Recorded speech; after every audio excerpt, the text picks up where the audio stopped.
Bismillah ar-Rahman ar-Rahim. Salam alaikum wa rahmatullahi ta'ala barakatuhu.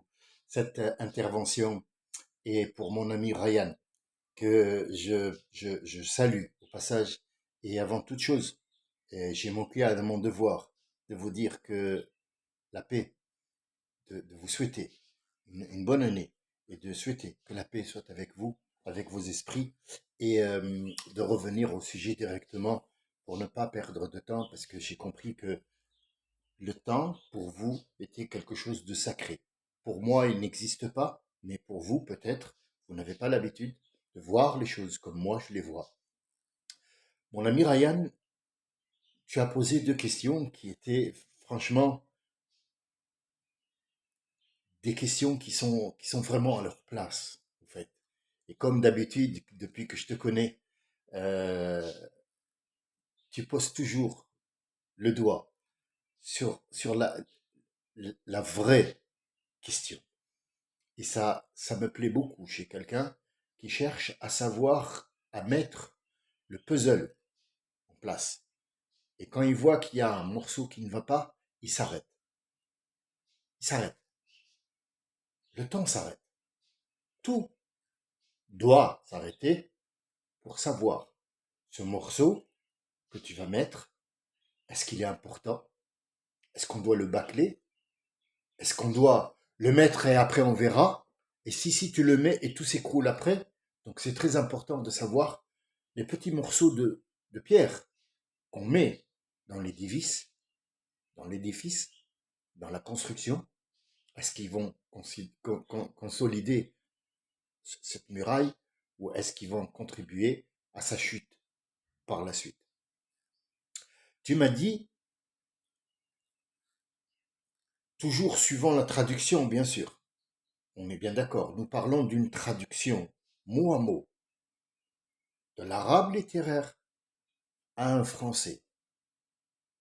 Chaise et trône.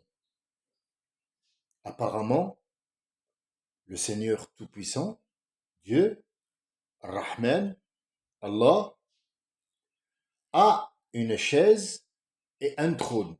C'est ce qu'on comprend. Il a créé l'être humain à son image. Nous avons un gros problème. Alors la chaise, c'est Al-Kursi, qui a été traduite par chaise. Je ne sais pas qui l'a traduit, mais pose-toi la question, mon ami Ryan. Je sais que tu l'as déjà posé et on a vu ensemble cette histoire et ça, on a beaucoup discuté concernant cette, cette petite euh, mécompréhension de la chose. Qu'est-ce qu'un Dieu ferait avec une chaise dans le ciel? Dis-moi. Et tu m'as dit que le trône, l'arche, c'est un repose-pied.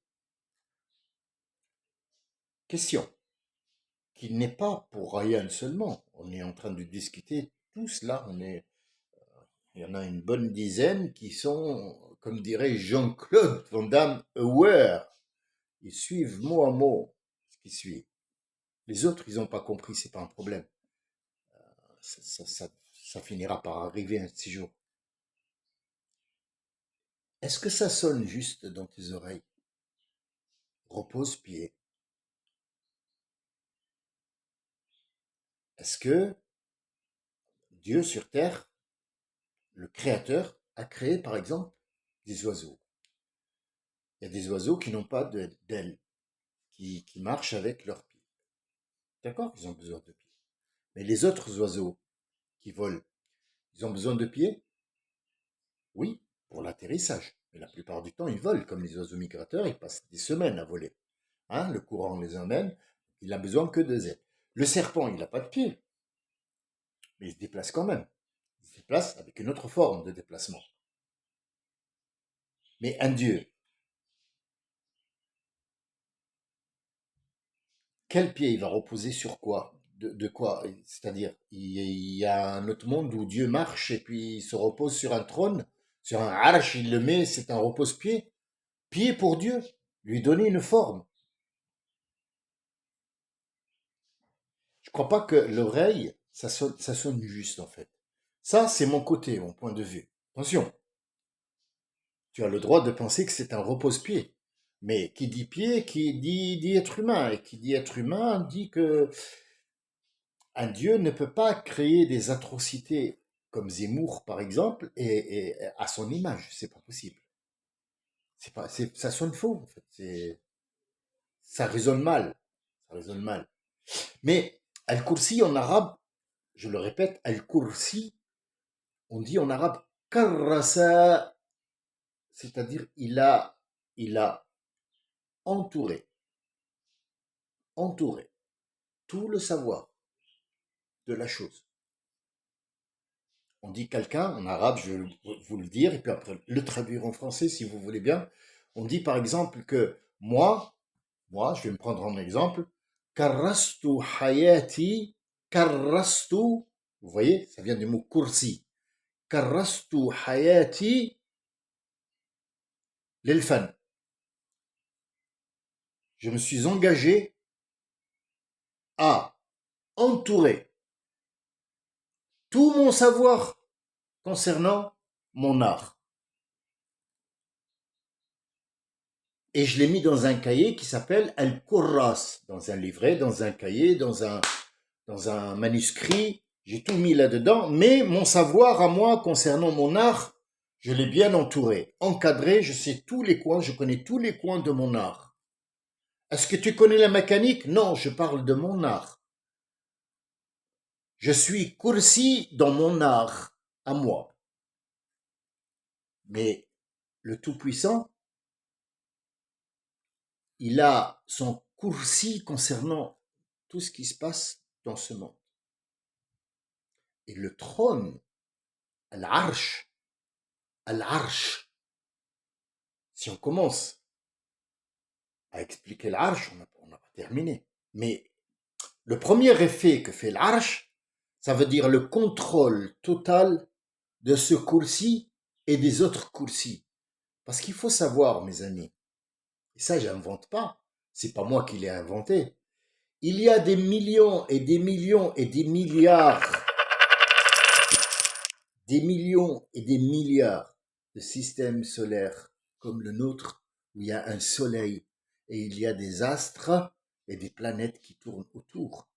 Est-ce qu'il y a des mondes là-bas? Dieu nous l'a dit. Et il crée ce que vous ne savez pas et vous ne saurez pas. Deux conjugaisons en une. Ce que vous savez pas et ce que vous ne saurez pas. Le présent et le futur. Donc, est-ce qu'il y a des mondes là-bas? Je ne peux pas, puisque le Créateur lui-même il a dit que je ne sais pas. Je ne peux pas dire oui, il y a des mondes qui habitent là-bas. Mais il n'y a que lui qui le sait. Et il n'y a que lui qui contrôle tout. Donc, Al-Arsh, rien. C'est le contrôle total et la connaissance approfondie, générale de toute la création, quoi ou où qu'elle soit. Que ça soit dans les cieux, que ça soit dans l'au-delà, que ça soit dans le passé, le présent, le futur, il a entouré, il a globalisé son savoir et sa création et il connaît tous les recours. On dit que Allah est savant et toi tu es savant. Mais quelle est la différence entre ton savoir à toi et son savoir à lui? Ton savoir à toi s'arrête aux différents instruments qu'il t'a donnés. Oui, instrument. L'œil est un instrument. C'est un objectif avec lequel tu vois l'image. Mais l'aveugle, est-ce qu'il voit? Oui, il voit avec autre chose. Au lieu d'utiliser les yeux, il utilise 2 fois les oreilles. Et toi, l'oreille, c'est pour l'écho, entendre tous les bruits. Imagine quelqu'un qui n'écoute rien et ne comprend pas ce qui se passe autour de lui. Et il t'a donné la parole pour mettre ces mots-là que tu as entendus, ce que tu as vu. Ça, ce sont les instruments du savoir que tu as. Il y a des choses que tu ne vois pas avec l'œil. Oui, les microbes. Qu'est-ce qu'on fait? Bah, tu vois, par exemple, moi, je vois mal, j'ai mes lunettes, je suis myope, mais il y a des choses qu'on ne peut pas voir, comme par exemple les microbes, les cellules. Euh, on va créer un verre à travers les instruments qu'il nous a donnés sur Terre, le sable notamment, la chaux, tout ça, la chaleur, machin, truc, le savoir. On a eu ce savoir pour fabriquer un microscope qui nous permet de voir qu'il y a un monde qui est infiniment petit. Mais est-ce que lui, il a besoin de cet objectif pour voir et connaître le monde infiniment petit? Non, c'est lui qui l'a créé. Et il a construit aussi. Et il a créé l'infiniment grand. Donc tout ça s'appelle Al-Arsh.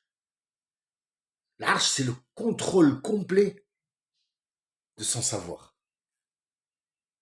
Mon ami Ryan, si on on prend pas le temps de comprendre et qu'on prend directement la traduction qu'on nous balance, on n'est pas mieux que les médias. Les médias, c'est quoi? C'est tu lui jettes un morceau de viande rouge, ils sont comme des chiens dessus, ils te la déchirent. Pourquoi? Parce qu'il y a un intérêt derrière. Ton intérêt à toi, c'est quoi? C'est de comprendre. Tu n'es pas forcément le mec qui cherche à devenir bouddhiste ou judaïste ou islamiste ou je sais pas quoi. Non, c'est juste de comprendre. Il faut que je comprenne ce truc-là pour pouvoir un petit peu l'approcher, pour savoir ce que c'est. Est-ce que celui qui a créé le verre, il est allé à l'école, on lui a dit, allez, viens, je t'apprends comment faire le verre? Celui qui a découvert la poudre, est-ce qu'on lui a dit, tiens, il y a une école qui... Non, non, il a réfléchi. Newton a vu une pomme qui tombe au sol. Est-ce que ça demande pour aller à la Sorbonne, ça? Mais c'est lui, c'est grâce à lui qu'on a fait la Sorbonne. Il a vu juste une pomme tomber. Pourquoi elle tombe? Pourquoi elle monte pas? C'est ce qui a fait de lui Newton. Et jusqu'à aujourd'hui, on travaille que avec ces hypothèses à lui. Dites-moi, est-ce que Newton a vécu à Paris dans une résidence présidentielle et est allé à la Sorbonne? Non, non. Socrate? Non, non. Ibn Sina? Non. Ibn Sina, c'est le premier qui a fait la chirurgie. Ibn al-Haytham, c'est le premier qui a découvert que la rétine, on pouvait enlever le globe de l'œil et rentrer à la rétine, la remettre en place et remettre ça. C'est le premier qui a fait ce qu'on appelle maintenant les opérations banales, hein, pour réparer l'œil de l'intérieur, la rétine. Ce qu'ils ont fait la Sorbonne, cela? Non, non, il a réfléchi. C'est des choses qu'on n'a pas, nous. Toute personne qui réfléchit, sache-le, il sera attaqué de toutes parts. Oui, par les misérables, pas par les intelligents. Les intelligents, ils vont l'écouter, ils vont dire, tiens, c'est pas con ce qu'il raconte. C'est bizarre, mais ça vaut le coup de s'arrêter à une étape où il faut que je vois ce mot. Que veut dire ce mot? Pourquoi? Comment repose-pied? Alors, c'est un repose-pied? Dieu, il a besoin d'une chaise dans le ciel? Une chaise?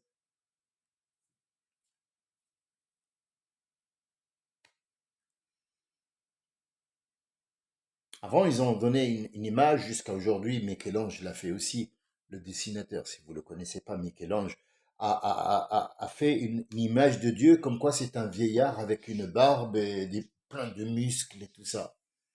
Franchement, franchement, est-ce que c'est normal? Bon, c'est un artiste aussi. Il voit la chose de son côté. C'est pas ni un musulman, c'est quelqu'un qui a une idée, et il est amoureux de tout ça, de ses dessins, il est amoureux de son Dieu, qui croit connaître, donc il lui a fait la plus belle image qui soit des muscles. si Dieu a un corps, c'est que il y a des cellules.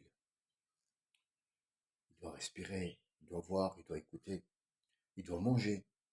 S'il mange, il doit faire caca pipi.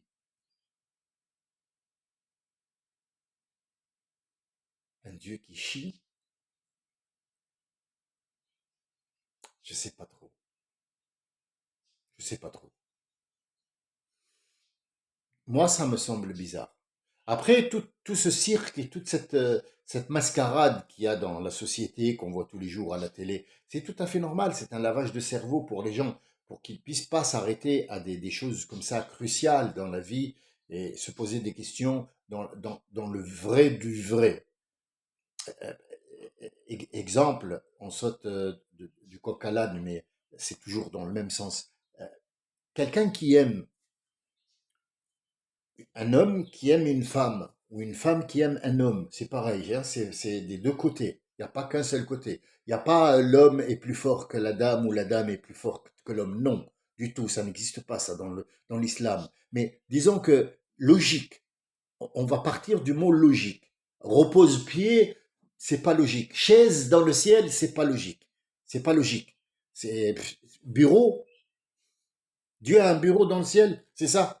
C'est con. Mais prenons un autre exemple qui ressemble à ça. Un homme qui aime une femme, est-ce qu'il la possède? Un homme qui aime une femme, est-ce qu'il la possède? Ou bien le contraire, une femme qui aime un homme. C'est la définition de l'amour. On cherche la définition du mot amour. Tu aimes une femme, donc il y a un amour que tu portes à cette dame. Est-ce que cet amour-là, ça veut dire que tu la possèdes?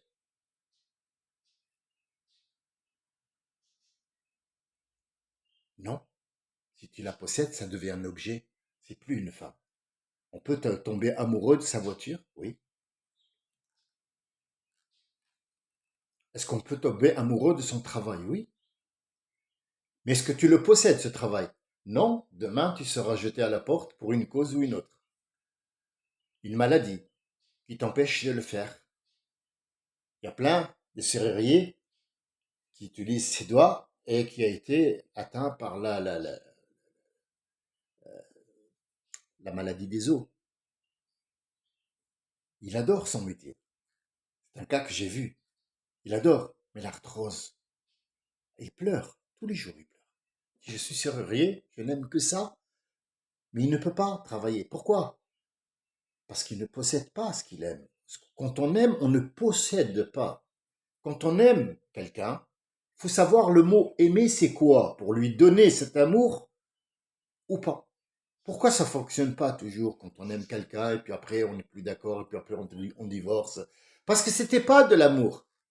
Le mot amour, on s'est trompé sur le mot amour. C'est pas ça l'amour. On s'est trompé sur le mot amour. Donc, il n'était pas à sa place.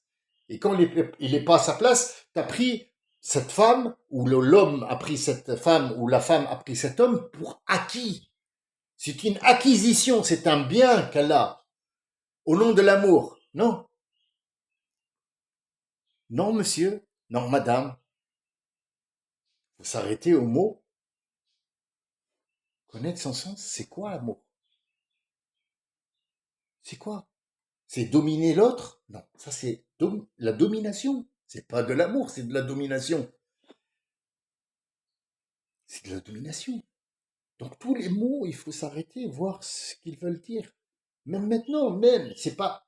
On va pas dire que tout le monde est branché religion, branché astronomie, branché philosophie. Non, il y a des gens qui sont de tous les jours, ils regardent la télé. Il y a des mots que les gens utilisent.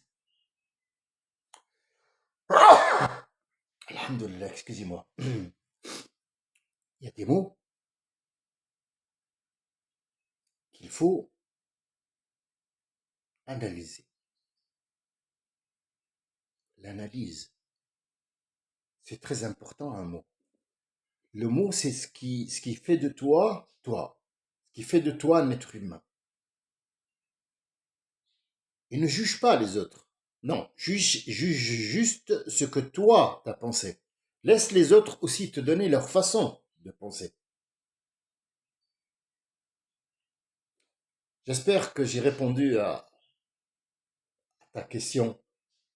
Mon ami et très cher Ryan, c'est une personne que je respecte beaucoup, qui est très, très, très, très pudique et surtout, il est très intelligent.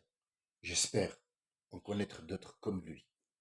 Je te remercie de m'avoir posé la question et je m'excuse d'avoir mis aussi longtemps à répondre parce qu'il y a eu du parasitage un petit peu partout. J'étais pas bien, j'étais malade et puis Dieu merci, alhamdoulilah, j'ai guéri.